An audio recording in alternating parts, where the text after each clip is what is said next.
Hey everyone. So today we're going to talk about the lead up to the American entry into World War II. We're going to focus on things that were going on in Europe and on things that are going on in the Pacific. Okay, so right after Britain and France declare war on Germany for invading Poland, FDR comes out and he officially declares the United States neutral. We are not going to get involved.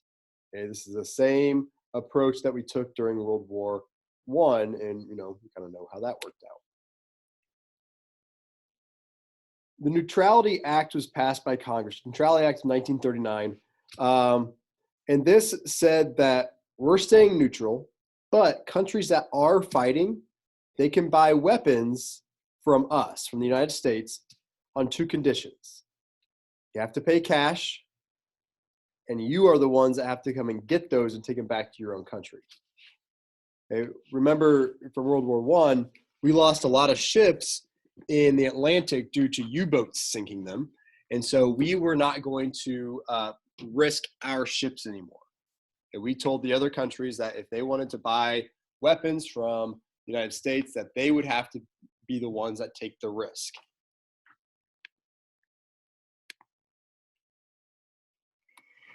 President Roosevelt found a loophole in the law of the Neutrality Act of 1939, and found a way to send old ships, 50 old American destroyers, to Britain to help them fight the war. And in exchange, we got the right to build American bases in Newfoundland, which is in Canada, Bermuda, and the Caribbean islands.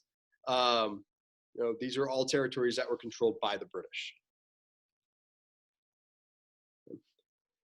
After the Germans defeated France, and after the story of the miracle Dunkirk that we talked about yesterday, once those stories started to spread to the United States, Americans really began to favor the Allies and giving them aid a little bit, not all out aid of whatever they want, but limited aid. These are countries that we've been close to and they're losing. So Americans began to kind of feel obligated, I guess, to help them out a little bit. There were people in the United States that did not want to get involved even that much.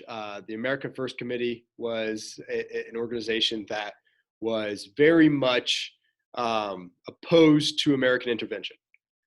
They wanted to completely stay out of it. We got dragged into a war in the First World War, and we did not want to get dragged in again. President Roosevelt ran for re-election in 1940, which was an unprecedented third time. He won election in 32 and in 36, and it was running again in 1940. This is before the 22nd Amendment said that presidents could only serve 2 terms. Both President Roosevelt and Wendell Willkie, the Republican candidate, they both promised the American people that they would stay out of the war, but they would help the Allies. President Roosevelt won this with no problem. You can see the map here. You look at the top 1, 2, 3, 4, 5, 6, the 6 largest states all voted in Roosevelt's favor. President Roosevelt also proposed what was called the Lend-Lease Act, which is where if there is a country who we see as vital to the defense of the United States, then we are allowed to let them borrow, essentially, weapons or materials that they would need for war. This was passed by Congress with no problem. And it kind of opened things up to a lot of interpretation. Okay? People might disagree on what countries were vital to the defense of the United States, but this allowed the United States to further aid the Allies in the Second World War. In June of 1941, all right, if we switch our focus from the United States over to Europe for a little bit, the Molotov-Ribbentrop Pact between Germany and the USSR collapsed. Hitler essentially got bored with bombing London, it wasn't progressing the way that they wanted it to. So they launched what was called Operation Barbarossa in 1941, which was the German invasion of the Soviet Union. Okay, this is, again, actually it's a little less than a year after the signing of the Non-Aggression Pact in August of 1940. I'm sorry, August of 1939. So it's a little less than 2 years. And at first, the Soviets are caught off guard. The Germans were incredibly confident that this was going to be a quick knockout punch for the Soviet Union, that it was not going to last all that long. Meanwhile, President Roosevelt was developing what he referred to as a hemispheric defense zone, meaning any area in the Western Hemisphere is part of, is under the protection of the United States, and therefore it is neutral. Since the United States is neutral, everything in the Western Hemisphere is also neutral. So anything that happened in the Western Hemisphere would be violation of neutrality. So, for example, if a German ship sank an American ship or sank a ship of another country in the Western Hemisphere, it would be a violation of neutrality. Okay? And Roosevelt actually ordered the U.S. Navy to patrol the western part of the Atlantic Ocean along our coast to make sure that there are no German submarines. And if there were, they told the British about them, saying, "Hey, over here, guys, here's one that you need to sink." So again, just another way that President Roosevelt was assisting the Allied powers. In August of 1941, Roosevelt and Prime Minister Winston Churchill, they agreed to something called the Atlantic Charter, which was probably a little premature. It was an agreement about what the post-war world would look like, full of democracy and non-aggression and free trade. But this was actually done before the United States even got involved in the war. And at this time, the war was not going well for England. So it was interesting timing that they were going to agree what the post-war world would look like, considering they were, losing the war at this point. After a German U-boat attacked an American ship, the USS Greer, Roosevelt issued an order called a shoot-on-sight order towards German submarines. In other words, American ships that saw German submarines, they were to sink them. No questions asked. You see them, you shoot at them. All right, shoot on sight. Not too long after that, the Germans torpedoed and sank an American destroyer called the Reuben James in the North Atlantic. So tension is really building between Germany and the United States. And these, are probably sounding pretty familiar because a lot of this happened during World War I as well. Now, to be fair, the ships that are being sunk this time were military ships. They were warships, as opposed to last time where a lot of merchant ships and civilian ships are being sunk. So there's a slight difference, but regardless, the tension between the United States and Germany is building. So Roosevelt's primary goal was to help Britain defeat Germany.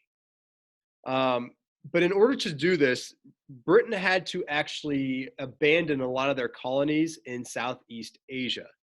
They had to take a lot of their warships from that area to go fight the Germans.